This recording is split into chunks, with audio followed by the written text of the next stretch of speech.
베드로전서 5장 1절부터 6절. 설교 제목은 교회를 세우는 사람, 겸손한 사람입니다.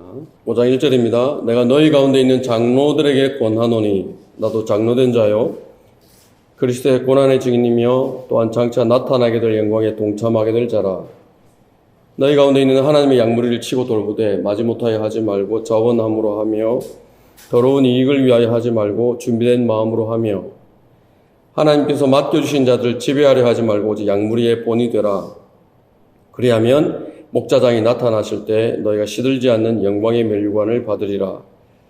이와 같이 너희 젊은이들아 장로에게 복종하라. 너희 모두가 서로 복종하고 겸손함으로 옷 입으라. 이는 하나님께서 교만한 자들을 대적하시고 겸손한 자들에게는 은혜를 주심이니라. 그러므로 하나님의 능하신 손 아래서 겸손하라. 때가 되면 그분께서 너희를 높이시리라. 겸손, 국어사전에는 그 겸손을 남을 존중하고 자기를 내세우지 않는 것. 그러나 사람의 성향 자체가 내성적이고 조용조용한 것과는 별개이다. 그렇게 정의를 합니다. 성경이 말씀하실 때 겸손이라고 하는 것은 하나님 앞에서 겸손한 것을 말합니다. 어떻게 보면 당연하죠. 창조주 하나님인데 누가 그 하나님 앞에 자신을 내세울 수 있겠는가? 그 전지전능하신 하나님 앞에서 제한적이고 약한 피조물이 아무리 다른 사람하고 내가 비교를 해서 나에게 월등한 것이 있다고 하더라도 그것을 하나님 앞에 가지고 가서 자랑할 수 있겠는가? 그런 면에서 볼 때 하나님 앞에서 겸손이라고 하는 것은 지극히 당연한 것이라고 생각이 됩니다. 근데 실상은 그렇지 않다는 겁니다. 자, 우리 그리스도인들에게 하나님께서 하나님을 섬길 수 있는 기회를 주셨는데 그건 하나님께서 주신 은혜입니까? 아니면 하지 않으면 안 되는 의무입니까? 어떤 겁니까? 은혜죠. 아주 특별한 은혜입니다. 근데 많은 사람들이 어떻게 합니까? 내가 하나님을 믿어주는 것처럼 생각을 하죠. 그 바쁜 시간 짬을 내서 하나님을 섬겨 드리는 것처럼 생각을 합니다. 예배해 드리는 것처럼 생각을 합니다.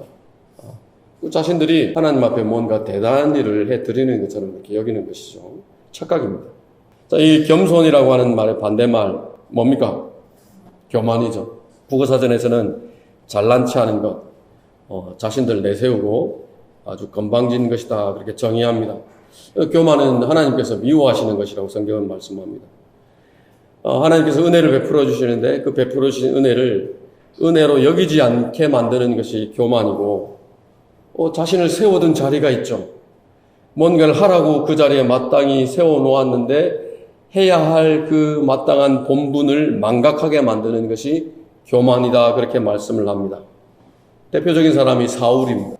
나는 이스라엘 지파 중에서 가장 작은 베냐민 사람이 아니니까 또 내 집안은 베냐민 지파 온 집안 중에서 가장 작은 집안이 아니니까 그런데 어찌하여 당신은 내게 그렇게 말씀하시니까 하나님께서 사무엘을 보내가지고 사울을 왕으로 삼겠다고 하셨을 때 이 사울이 한 대답입니다. 얼마나 겸손합니까? 그죠? 그런데 왕으로 세워지는데 어떻게 변합니까? 자기 욕심, 자기 욕망, 그런 것이 늘 하나님의 말씀보다 위에가 있죠. 자신의 본분을 망각하게 만드는 것이 교만이다라고 하는 것입니다. 오늘 본문 5절에 보면은 하나님께서 그런 교만한 사람들을 대적하신다라고 말씀을 합니다. 교만 때문에 망한 사람들 많습니다. 특히 이제 성경에서 그 하나님 앞에 자기 능력, 자기 권력을 내세우다 망한 대표적인 두 사람이 있는데 한 사람은 파라오고 한 사람은 하만이라고 하는 사람입니다. 주가 누구이기에? 주가 누구이기에? 내가 그 말을 복종하고 이스라엘을 보내겠느냐? 나는 주를 알지 못하며 또한 이스라엘로 가게 하지도 아니하리라. 하나님께서 이스라엘 백성을 보내라고 명령을 하셨는데 거기에 대해서 파라오가 한 말이죠. 어떻게 됩니까? 재앙을 내리시죠. 국가가 망해가는 것을 자기 두 눈으로 지켜보면서도 하나님의 명령에 복종하는 것을 끝까지 거부했던 아주 교만한 사람입니다. 하나님을 대적하게 만들었죠. 그것이 교만입니다. 아하수에로 왕, 이 아하수에로 왕이 밤에 잠이 안 왔어요. 역사책 가져와라. 과거의 기록들을 쭉 읽다가 하나를 발견을 하죠. 그 자기 신하였던 두 사람이 반역을 꾀하고 자기를 죽이려고 했던 것이 있었는데 그 일을 모르드케라고 하는 신하가 고변을 해서 자기 생명이 구해졌다라고 하는 것을 알게 됩니다. 그런데 그 모르드케는 아무런 보상도 주어지지 않았다라고 하는 것을 알게 되죠. 뭔가를 내가 해줘야 되겠다 생각을 합니다. 그때 누가 들어옵니까? 마침 그때 하만이라고 하는 그 장군이, 군대 대장이 들어와서 모르드케를 교수형에 처해야 됩니다. 그 말을 가지고 들어오죠. 들어왔는데 왕이 이제 물어봅니다. 하만에게. 그 왕이 좀 영예를 주고 싶은 사람이 있는데 어떻게 하면 좋겠느냐 물어봅니다. 그때 이 하만이 두 번 생각할 것도 없이 바로 나다. 나 말고 또 누가 있겠어. 그러고는 어떻게 하나의 왕에게 조언을 하느냐. 왕복을 입히십시오. 왕복 입히시고 왕관도 씌우시고 왕만 타는 그 말에다가 태워가지고 그 도시 중심에 가서 퍼레이드를 하는 겁니다. 왕이 영예를 주는 사람은 이렇게 할 것이다. 외치게 하십시오. 얼마나 기대를 하면서 그 조언을 했겠습니까? 주인공이 누구였습니까? 자기가 아니라 모르드케죠. 죽이려고 했던 그 모르드케에게 그대로 이제 하게 된 겁니다. 자기 권력을 이용해서 하나님의 사람, 또 하나님의 백성을 대적하고 죽이려고 했던 사람이 하만이죠. 망한 겁니다. 교만입니다. 망하게 만드는 것입니다. 자, 반대로 하나님 앞에 참으로 겸손해서 하나님으로부터 복을 받은 사람도 있습니다. 하나님께서 솔로몬에게 물으시죠. 내가 뭘 해주면 좋겠는지 한번 그래 바라는 것을 한번 이야기해봐라. 솔로몬이 뭔가를 구합니다. 하나님 앞에 구하는데 그 대답이 하나님을 아주 흡족하게 만들었어요. 얼마나 흡족했으면은 구하지 않은 재물과 영예까지도 주시겠다고 약속을 합니다. 뭐라고 대답을 합니까? 열왕기상 3장 7절을 보면 이렇게 이야기합니다. 오 주 하나님이여, 이제 주께서는 주의 종을 내 아버지 다윗을 대신하여 왕으로 삼으셨나이다. 나는 어린아이에 불과하오니 어떻게 나가고 들어와야 할지 알지 못하나이다. 지금 이 대답을 하고 있는 솔로몬은 이미 성인이죠. 또 왕의 아들이기 때문에 누구보다 탁월한 교육을 받으면서 자랐겠죠. 근데 자기를 뭐라고 부르냐면 주의 종이라고 부릅니다. 하나님의 종이라고. 또 지혜가 없는 어린아이와 같다라고 고백을 합니다. 자기가 왕위에 오른 것은 하나님 때문에 하나님이 베푸신 것이라고 그렇게 고백을 해드리죠. 근데 그 열왕기상 3장 쭉 뒤에 보면은 그 기도의 내용을 보면은 백성도 표현할 때 내 백성이라고 이야기를 하지 않고 주의 백성이라고 이야기를 합니다. 하나님께서 자기에게 맡겨주신 하나님의 백성이라고 인정하는 겁니다. 그 사람들을 재판할 수 있도록 그 사람들을 다스릴 수 있는 명철한 마음을 주시라고 이렇게 지혜를 구하죠.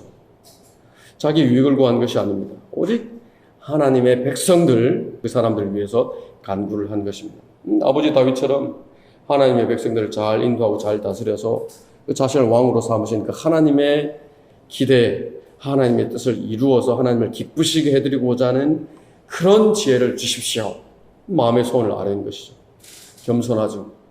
얼마나 겸손합니까? 하나님께서 교만한 자들을 대적하시고 겸손한 자들에게 은혜를 주심이라, 그 말씀을 정확하게 보여주는 그런 예들이죠. 자, 겸손. 하나님 앞에서 겸손입니다. 하나님께서 이스라엘 백성들을 광야 40년 동안 인도하시는 동안에 그 하나님께서 이스라엘 백성들을 가르치기 원했던 것이 바로 이 겸손이라고 하는 겁니다. 신명기 8장 2절을 보면 주 너희 하나님께서 이 40년 동안 광야에서 너를 인도하셨던 모든 길을 너는 기억하라. 이는 너를 겸손하게 하시고 시험하사 내가 주의 계명들을 지키는지 그렇지 않은지 내 마음속에 있는 것을 알려 하십니다. 가르치기 원하시는 겁니다. 주께서는 너를 겸손하게 하시고 너를 배고프게 하셨으며 너도 모르고 내 조상도 모르는 만나로 너를 먹이셨으니 이는 사람이 빵으로만 사는 것이 아니요. 지금 표현으로 바꾸면 뭡니까? 돈 가지고 사는 것이 아니다 그 말이죠. 눈에 보이는 것, 손에 쥐고 있는 것, 그것이 너를 살게 하고 지탱하는 것이 아니다 그 말이죠. 주의 입에서 나오는 모든 말씀으로 사는 것을 너로 알게 하려 하심이니라. 이 40년 동안에 내 옷이 낡아지지 아니하여 해지지 아니하였고 내 발이 부어오르지도 아니하였느니라. 너는 사람이 자기 아들을 징계하는 것 같이 주 너의 하나님께서도 너를 징계하시는 것을 내 마음속에 생각할지니라. 그러므로 너는 주 너의 하나님의 계명들을 지켜 그분의 길에서 행하고 그분을 두려워하라. 가르치기 원하신 겁니다. 하나님 앞에서 겸손. 그래서 겸손은 하나님 한 분을 두려워하는 것을 겸손이라고도 합니다. 근데 그 겸손을 배우지 못하면 어떻게 됩니까? 하나님이 약속을 지키는 분이죠. 약속을 하시면은 반드시 지킵니다. 그 젖과 꿀이 흐르는 그 땅으로 인도하실 텐데, 그 이스라엘을 그 땅에서 세우고 복을 주실 텐데, 거기서 내가 먹고 배부르면, 지금 표현대로라면 먹고 살만하면 그 말이죠. 그러면 내 마음이 높아져서 이집 땅에서 너를 인도해 내신 주 너의 하나님을 내가 잊어버릴까 합니다. 내가 가지고 있고 누리는 것, 하나님께서 베푸신 은혜인데 그것 때문에 내 마음이 높아지는 겁니다. 만일 내가 주 너의 하나님을 완전히 잊어버리고 다른 신들을 따르며 그들을 섬기고 그들에게 경배하면 오늘 너희에게 대하여 증거하노니 너희는 반드시 망하리라. 겸손을 배우지 못하면 어떻게 되느냐? 망하게 되는 것입니다. 자, 하나님께서 교회를 세우셨죠. 예수 그리스도께서 자기의 생명을 십자가에 내어주신 그 토대 위에 이 교회가 세워졌습니다. 창조주 하나님께서 자기 생명과 맞바꾸신 것이죠. 그래서 그 교회를 예수 그리스도의 몸이라고 표현을 합니다. 그 몸에 속한 지체들 각 사람은 앞으로 어떻게 됩니까? 머지않은 미래에 그 부활하신 예수 그리스도와 똑같은 모습으로 변모되죠. 원래 우리는 죽어서 썩어질 사람이었는데 그 사망을 이기신 주님과 똑같은 몸을, 영원히 죽지 않는 몸을 입게 되는 것입니다. 은혜입니까? 은혜죠. 그거는 절대로 사람이 접근할 수 없는 영역이죠. 창조주 하나님, 그 생명이신 하나님만이 가능한 영역인데 그 능력을 우리에게 주신 것입니다. 그 말로 다 표현할 수 없는 은혜이죠. 자, 우리는 그리스도의 심판석에 서게 되죠. 구원받고 나서 어떤 모양으로든 우리는 주님을 섬기게 되지 않습니까? 근데 주님께서는 종들이 자기를 위해서 수고를 했는데 그 수고를 모르는 척 그냥 지나치는 분이 아니시죠. 사람들이 봤을 때에 뭐 그런 것 가지고 그렇게 하찮게 생각하는지 모르지만은 그렇게 별것 아닌 것처럼 여겨진다고 하더라도 하나님께서는 그렇게 여기지 않습니다. 내가 순수한 마음의 동기를 가지고 하나님을 섬겼다면 반드시 보상을 하시는데 크게 보상을 하신다라고 말씀을 하시죠. 그 세월이 가면은 색이 바래고 잊혀지는 그 이 세상에서 받는 상과는 차원이 다른 보상이죠. 너희의 사랑의 행위와 수고를 잊으실 만큼 불의하지 않으시다 말씀을 합니다. 자, 그 그리스도의 심판석을 통해서 우리 각자가 정결하게 되죠. 모든 주름진 것들, 어두웠던 것들, 모든 흠들이 깨끗해집니다. 정결하게 됩니다. 가장 화려한 옷을 받아서 입게 됩니다. 주님으로부터 그렇게 화려한 옷을 받아서 입고 어디로 갑니까? 어린 나이 혼인식이죠. 신부로 참여하게 됩니다. 혼인식이 끝나고 나면은 신랑이신 주님과 함께 지상에 내려와서 통치를 하게 되죠. 그 천년기간이 지나면 새 예루살렘에 가게 됩니다. 그분과 영원으로 함께 들어가게 됩니다. 누구 이야기입니까? 주인공이 누굽니까? 여러분 해당이 없습니까? 놀라운 은혜입니다. 그 은혜의 수혜자들인 교회를 통해서 그것을 보여주시겠다라고 말씀을 합니다. 교회를 통해서. 자, 저와 여러분을 그 지역 교회에 하나님께서 넣어주셨습니다. 목적이 있죠. 목적이 있습니다. 거기까지 가는 과정들이 있죠. 그 과정에 최상의 자리에 우리를 세우시기를 바라는 겁니다. 지금 우리가 여기서 누리고 있는 그 은혜뿐만 아니라 앞으로 경험하게 될 은혜들, 교회에게 주시겠다고 말씀하신 그 넘치는 은혜의 자리에 빛나는 모습으로 서 있게 되기를 바라시는 것입니다. 사랑하는 자들아, 이제는 우리가 하나님의 아들들이라. 우리가 어떻게 될 것인지는 아직 나타나지 아니하였으나 그가 나타나시면 우리가 그와 같이 되리라는 것을 아노니 우리가 그분 그대로 그분을 볼 것이기 때문이라. 주님께서 나타나실 텐데 그 날을 가장 잘 준비할 수 있게 하시기 위해서 저와 여러분을 이 지역교회에 넣어주셨다라고 말씀을 하는 겁니다. 또 우리 각자에게는 맡겨주신 그 섬김의 자리가 있죠. 그 섬김의 자리에서 하나님을 최선을 다해서 섬기는 것이 오늘 읽은 이 본문 6절에서 말씀하시는 하나님의 능하신 손 아래서 겸손한 사람입니다. 바로 그 사람이 교회를 세우는 사람이다 말씀을 합니다. 두 가지 관점에서 말씀을 하고 있는데 첫 번째는 목자에 관해서입니다. 하나님의 능하신 손 아래에서 겸손한 목자. 우리 1절부터 4절을 다시 한번 보시겠습니다. 베드로전서 5장 1절부터 4절에 내가 너희 가운데 있는 장로들에게 권하노니 나도 장로된 자요 그리스도의 고난의 증인이며 또한 장차 나타나게 될 영광에 동참하게 될 자라. 너희 가운데 있는 하나님의 양무리를 치고 돌보되 마지못하여 하지 말고 자원함으로 하며 더러운 이익을 위하여 하지 말고 준비된 마음으로 하며 하나님께서 맡겨주신 자들을 지배하려 하지 말고 오직 양무리의 본이 되라. 그리하면 목자장이 나타나실 때 너희가 시들지 않는 영광의 멸류관을 받으리라 말씀을 합니다. 자, 지금 이 베드로전서를 기록한 사도 베드로, 예수님을 3번 부인했었죠. 제자직을 잃어버렸던 사람입니다. 그 부활하신 주님께서 제자직을 다시 회복시키면서 당부하신 말씀이 있죠. 내 양들을 먹이라. 양들을 먹이라는 것이었습니다. 그 하나님께서 맡겨주신 양무리들을 돌보는 것, 하나님의 말씀으로 잘 먹여서 성장하게 하고 주님을 위해서 일하게 하고 그렇게 해서 그 예수 그리스도 앞에 반듯하게 세우는 것, 그 일이 하나님께서 지역교회 목자들에게 맡겨주신 사명입니다. 잘 먹여야 되죠. 설교는 정성스럽게 음식을 준비해서 차려놓는 것과 똑같습니다. 여러분들을 사랑하기 때문에 어제 우리 가정에서 2 자매님이 아주 그렇게 늦게까지 애를 쓰더라고요. 좋은 음식 만들려면 어떻게 됩니까? 좋은 재료를 잘 준비를 해야 되죠. 정성껏 만들게 되죠. 맛 똑같습니다. 그래서 한편 설교를 준비하는데 타고난 사람, 예전에 이소호 목사님은 한 편 준비하시는데 한 4-5시간 걸린다고 그러더라고요. 보통은 한 하루가 걸리죠. 12시간 정도 걸리고 하루가 걸리기도 하고 또 서툰 사람들은 뭐 더 많이 걸리기도 합니다. 자리에 앉아서 원고를 정리하는 것, 설교를 정리를 하겠죠. 그 듣는 시간이 그 정도라고 이야기를 합니다. 어떤 목사님은 그 설교에 대한 부담이 어떨 때는 쓰나미처럼 몰려올 때도 있다 그렇게 표현을 하기도 합니다. 아무 말이나 하는 자리가 아니죠. 맡겨주신 양들에게 좋은 것을 먹여야 한다는 부담이 있습니다. 책임 있는 자리고 무거운 자리입니다.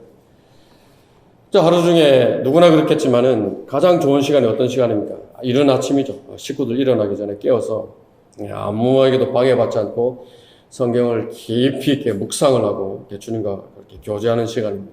아무것도 구애받지 않죠. 한 단어 한 단어 천천히 짚어가면서 읽습니다. 근데 그때마다 주시는 그 마음들이 있는데 그대로 하나님 앞에 기도로 아뢰죠. 같은 본문이라고 하더라도 볼 때마다 보여주는 것이 다르죠. 다루시는 것들이 다릅니다. 어떤 때는 1시간이 훌쩍 지나가는데도 한 장 이상 넘어가지 못할 때도 있죠. 교제의 시간이고 행복한 시간입니다. 근데 그런 풍성한 교제, 또 진지하게 하나님의 말씀을 공부하는 그 시간들을 통해서 좋은 음식들이 마련이 되죠. 근데 바쁘죠. 주일에 3번, 또 수요일에 1번. 그 늘 설교에 대한 압박이 있기 때문에 성경을 펴서 읽으면 자연스럽게 이 말씀은 그 설교에 적합하겠네. 이 말씀은 거기 예화로 좋겠네.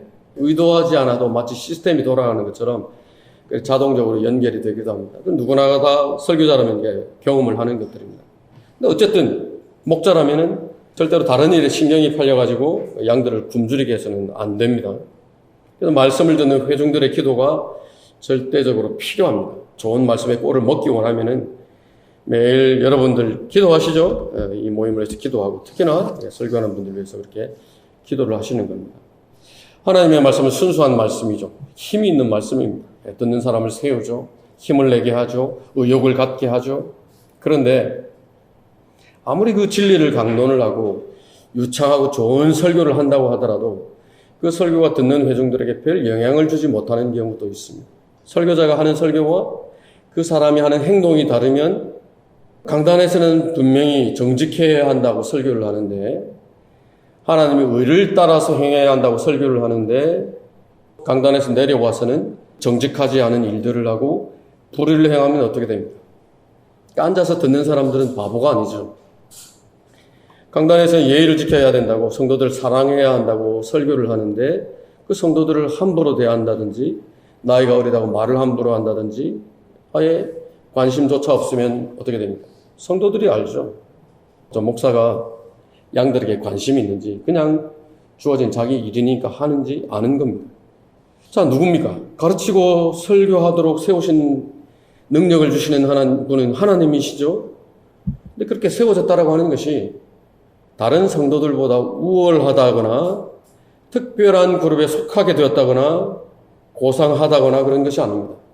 그 직분을 통해서 성도들을 섬기라는 것입니다. 스스로 자기를 높이거나 다른 사람들보다 높게 생각하거나 다른 사람들과 스스로가 구분해야 할 하등의 이유가 없는 것입니다. 하나님께 주신 직분을 통해서 잘 섬기면 어떻게 됩니까? 모임 전체가 세움을 받죠. 그러면은 말씀으로 섬겼기 때문에 그 말씀은 진리이고 하나님의 권위가 있는 말씀이기 때문에 그 말씀으로 섬겼기 때문에 회중들에게 사랑을 받죠. 존중을 받습니다. 그것뿐입니다. 스스로를 특별하게 여기면 그 양무리의 본이 되라고 말씀하시는 그 말씀은 그냥 틀려먹게 되는 거예요. 어떤 목사를 보고 그 사람 설교를 듣는 회중이 그랬다고 합니다. 우리 목사님은 강단에 올라가서 설교하러 올라가면 내려오시지 않았으면 좋겠어. 우리 목사님은 설교하러 안 올라갔으면 좋겠어. 위에서 설교하는 것과 내려와서 하는 말과 행동이 서로 이율배반적이면 회중들이 이제 그런 갈등을 하게 되는 거죠. 그런 이율배반적인 모습 때문에 얼마나 탁월한 설교를 준비를 해서 한다고 하더라도 회중이 신뢰를 하지 않는다. 심각하죠. 못 알아듣게 교회에 나오는 겁니다. 더 심각한 것은 뭐냐? 그 사람의 인도를 받는 회중 전체가 그렇게 위선을 자연스러운 것으로 받아들이게 된다라고 하는 것입니다. 심각한 것입니다. 그래서 디모데전서 3장에서는 비난받을 일이 없어야 된다고 말하죠. 좋은 평판을 받아야 된다고 말씀을 합니다.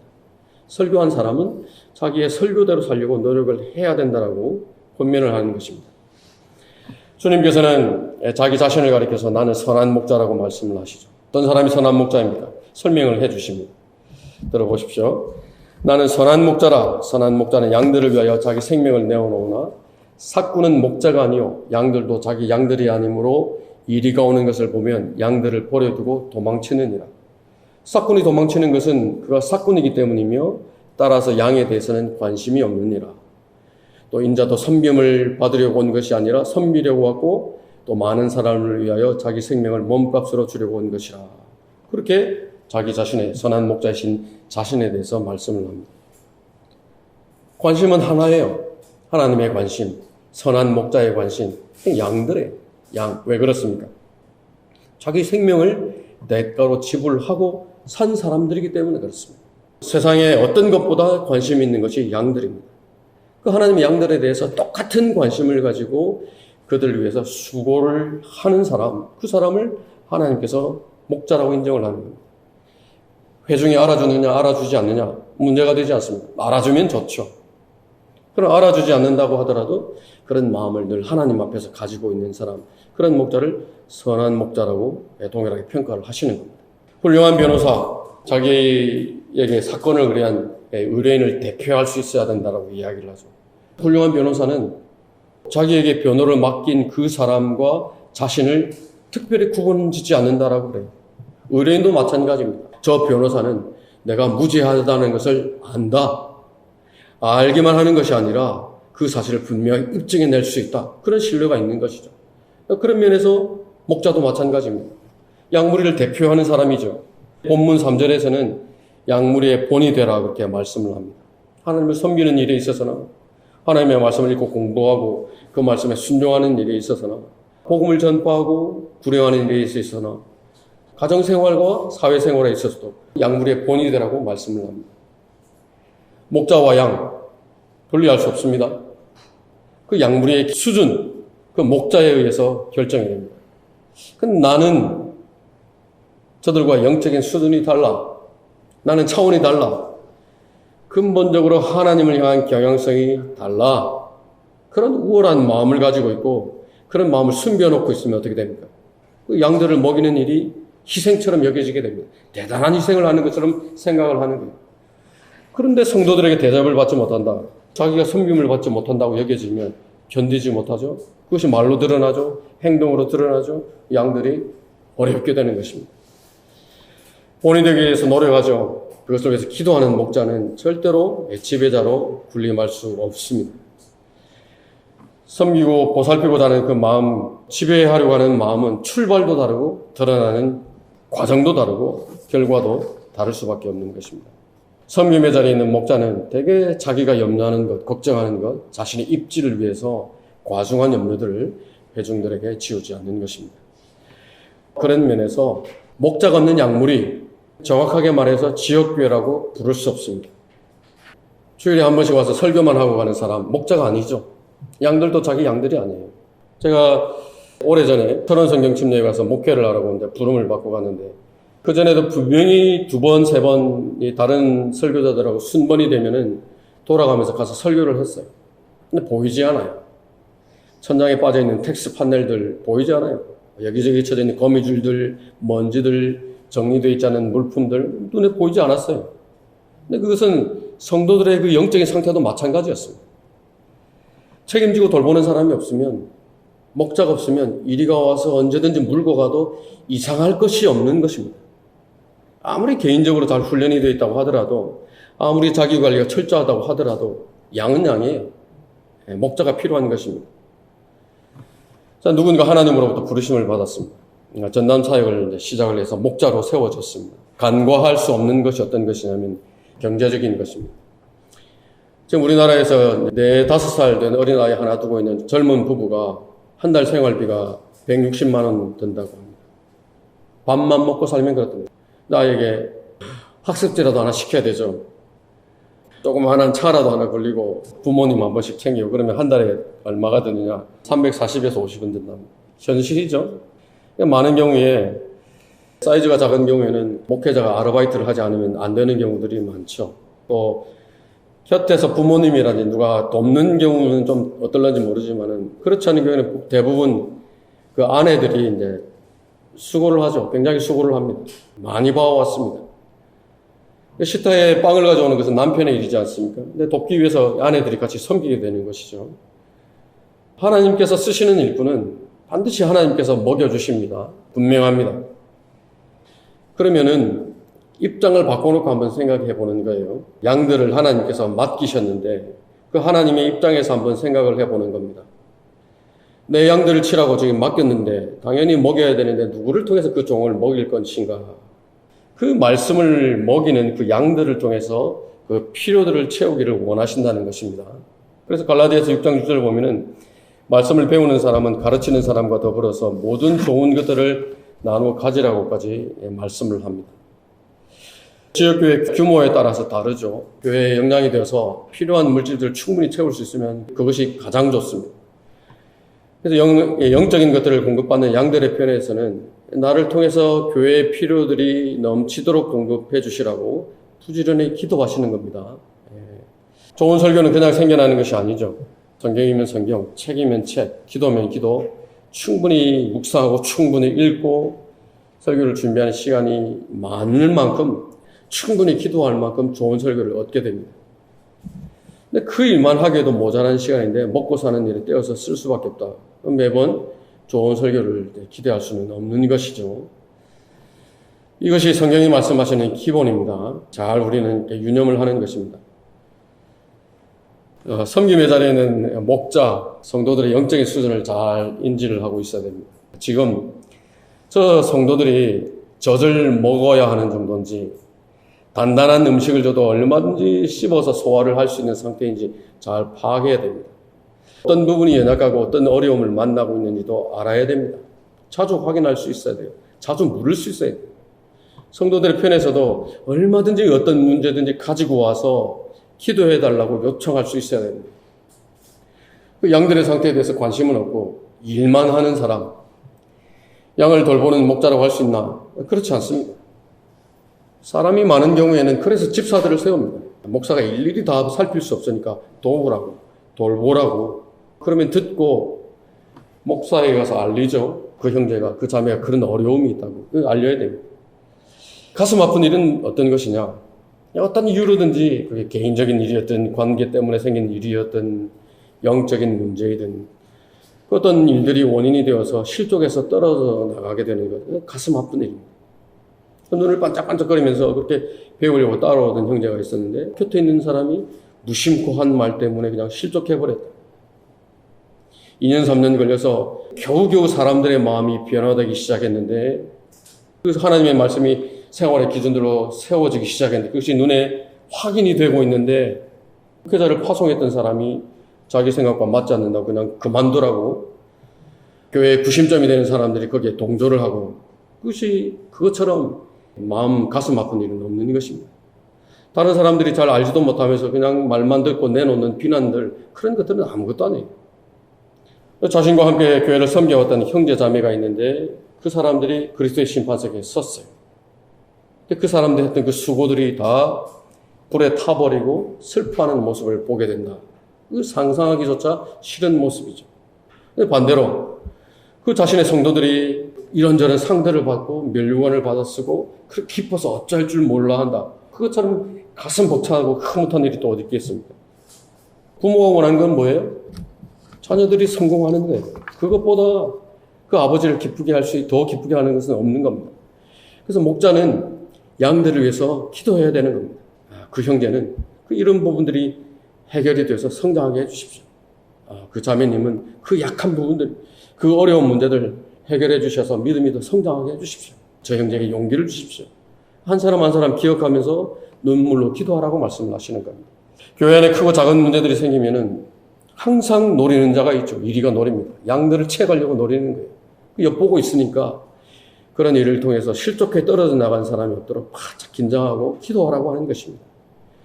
그 그리스도의 심판석에서 마치 자신이 하나님 앞에서 그들을 대신해서 설명해야 하는 것처럼 그 양들을 위해서 기도하라고 하는 겁니다.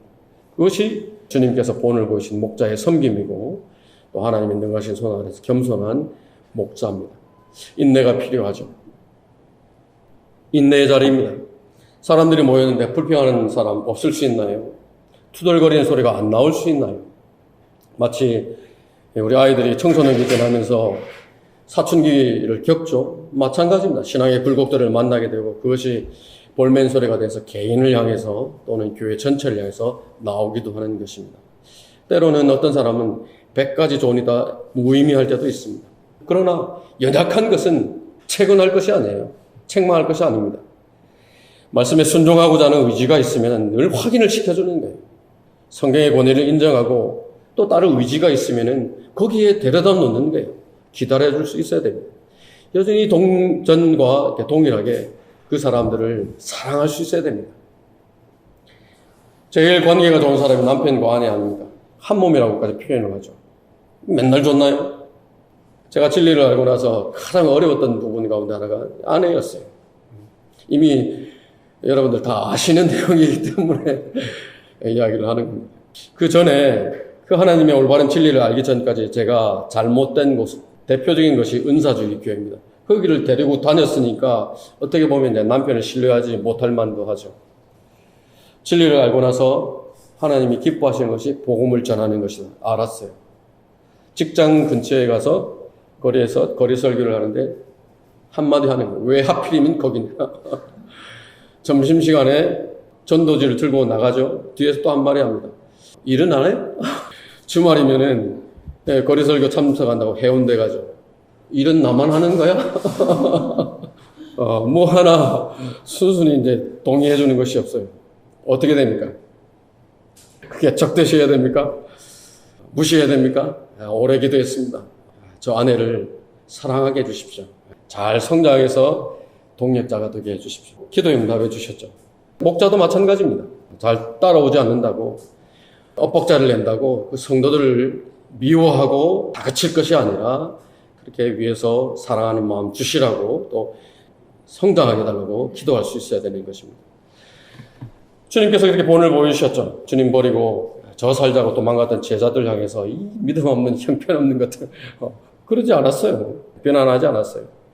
오전 성경 공부 시간에도 우리가 이렇게 이야기했습니다만 베드로 주님을 3번이나 이렇게 부인했지 않습니까? 대면했을 때에 너 그렇게 큰 소리 칠 때 내가 알아봤다. 그러지 않으셨죠. 멀리 보신 겁니다. 그 사실을 미리 아셨지만은 그 아셨던 그렇게 약한 자신을 보고 낙담해 있고 풀이 죽어 있는 그 베드로를 그렇게 진지하게 신중하게 오셔서 회복시켰지 않습니까? 그 마음의 뜨거운 열정을 다시 한번 하나님을 향해서 발휘할 수 있도록 회복을 위해서 기회들을 주신 것이죠. 인내하셨죠. 사랑하셨죠. 그것이 목자들에게 주신 본이 되는 겁니다. 어렵죠? 어렵습니다. 지역교회 목자의 자리 쉽지 않은 어려운 자리입니다. 사람이 가지고 있는 능력은 불가능한 자리입니다. 그래서 본인은 물론이고 성도들의 기도가 절실하게 필요한 것입니다. 하나님의 능하신 손 아래에서 겸손한 목자, 그 사람이 교회를 세우는 목자입니다. 기도하셔야 됩니다.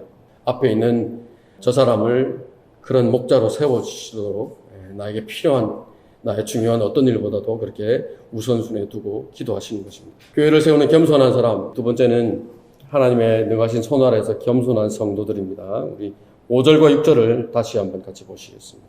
이와 같이 너희 젊은이들아 장로에게 복종하라. 너희 모두가 서로 복종하고 겸손함으로 옷 입으라. 이는 하나님께서 교만한 자들을 대적하시고 겸손한 자들에게 은혜를 주심이니라. 그러므로 하나님의 능하신 손 아래에서 겸손하라. 때가 되면 그분께서 너희를 높이시리라. 하나님께서 세우신 목자에게 복종하라고 말씀을 하시죠. 여기서 이제 젊은이들 이야기하는 것은 나이가 젊은 사람들만 특정해서 하시는 말씀은 아닙니다. 히브리서 13장 17절 보면 너희를 다스리는 자들에게 순종하며 복종하라. 그들은 너희 혼들을 위해 깨어있기를 자기들이 마땅히 설명해야 할 것처럼 하느니라. 그들로 기쁨으로 하게 하고 슬픔으로 하지 않게 하라.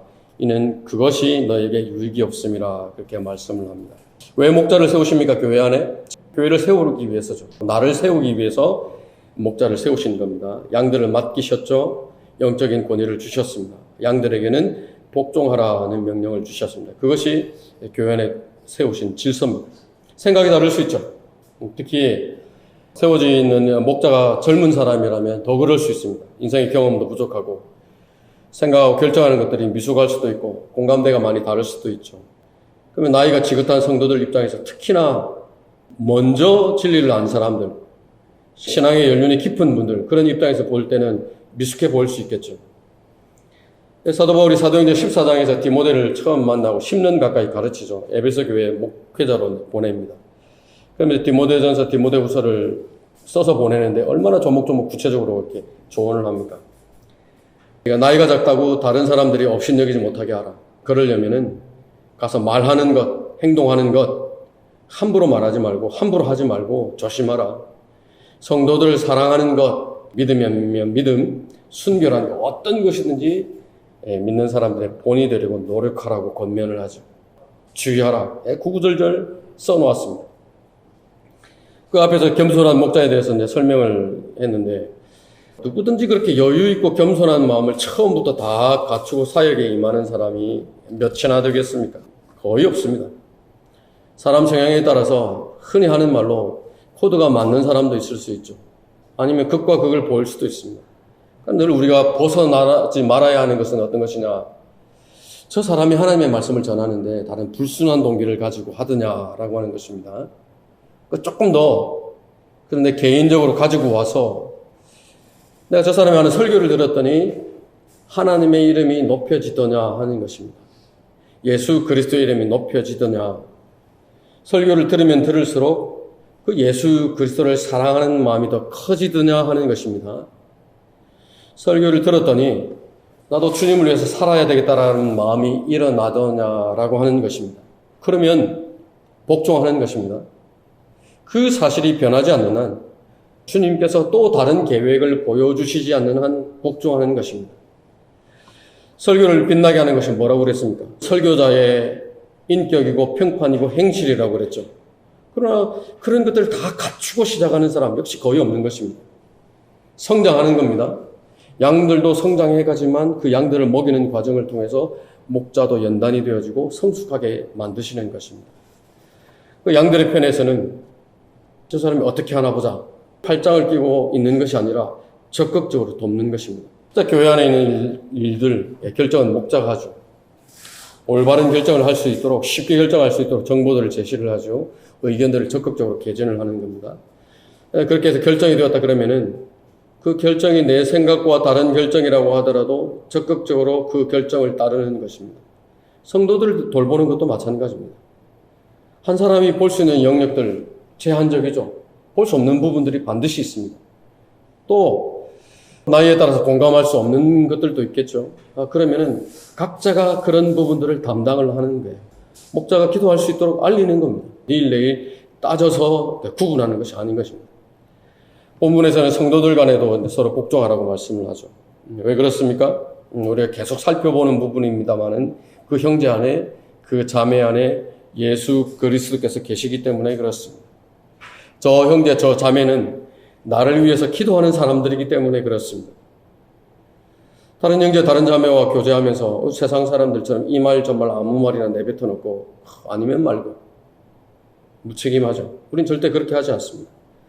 우리는 어떻게 합니까? 베드로전서 3장에 있는 것처럼 누가 말하려거든 하나님의 말씀처럼 하라고 하죠. 그 말씀에 순종하는 사람들입니다. 같은 목적을 가지고 있어요. 누구와? 하나님과 같은 목적을 가지고 있어요. 세워주는 것입니다. 사도 바울이 빌립보 교회에 편지를 보내면서 이렇게 이야기를 하죠. 나에게는 나와 생각을 같이 하여 너희의 형편을 진심으로 염려해 줄 사람이 아무도 없다라고 이야기합니다. 얼마나 맥 빠지는 상황입니까? 관심을 가져야 되는 겁니다. 하나님께서 교회에게 보내주신 목자에 대해서 내 곁에 있는 지체들에 대해서 관심을 가져야 되고 같은 생각으로 교회를 세워나가려고 해야 됩니다. 그것이 하나님께서 성도들에게 요구하시는 열정이고 겸손인 것입니다. 하나님께서 겸손한 자들에게 은혜를 주신다고 약속을 하셨습니다. 세상에서 주님을 섬기는 데 필요한 모든 것들, 영적인 필요들, 건강이면 건강, 물질이면 물질, 그런 은혜를 풍족하게 주신다고 약속을 하셨습니다. 그 하나님께서 주시는 은혜의 절정이 어디라고 했습니까? 그리스도의 심판석이라고 했습니다. 어린 양의 혼인식입니다. 가장 훌륭하고 가장 가치 있고 가장 아름다운 모습으로 그 자리에 서야 되는 것입니다. 주시겠다고 약속하신 준비하고 계시는 그 면류관들을 받아 쓰는 것입니다. 하나님의 능하신 손, 그 하나님의 능하신 손은 그 겸손한 사람들을 향하고 있는 것입니다. 그러나 반대로 그 하나님의 능하신 손은 불순종하는 사람들에게는, 교만한 사람들에게는 두려운 손이 될 것입니다. 그러나 순종하는 저와 여러분에게는 그 넘치는 은혜의 손이 되는 것입니다. 그 은혜를 저와 여러분에게 주시기 위해서 하나님의 능하신 손 아래서 겸손하라 그렇게 명령하고 계시는 것입니다. 그 사람이 교회를 세우는 사람이고 저와 여러분이 그 사람이 되라고 권면하시는 것입니다.